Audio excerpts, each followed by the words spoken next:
More than 1,000 people have been killed in the war in Israel. At least 11 of them are Americans. The country now dealing with a hostage crisis. And tonight, the war is affecting people right here in St. Louis. The fighting between Israeli forces and Hamas continues to escalate.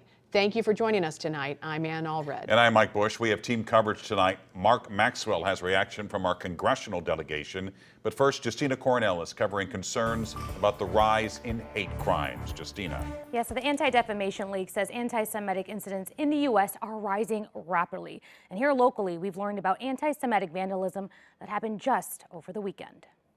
We saw a shocking terror attack that is one of the largest that we've ever seen across the globe. A deadly attack miles away hits home.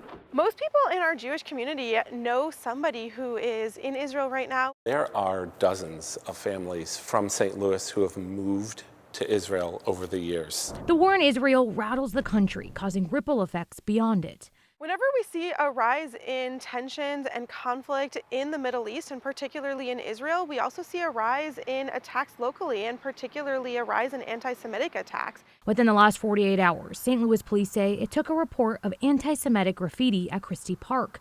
A swastika was sprayed on the side of this truck. Anti-Semitism is extremely high.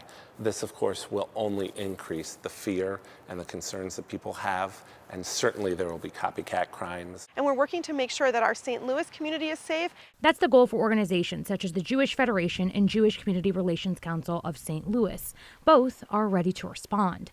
We have already started an emergency campaign. All of the dollars raised through this will go directly to the people on the ground, 100% to the people on the ground in Israel, to deal with things like rebuilding, short-term medical and trauma needs, and the long-term trauma needs that will be created by this situation. In a time of turmoil, local organizations want to provide some peace. We're also gathering together as a community on Wednesday evening to come in solidarity, to share support, and to really be with one another during this painful time. The Jewish Federation of St. Louis, along with other partners, is hosting a community gathering this Wednesday. I'm told it's a time to come together and support one another.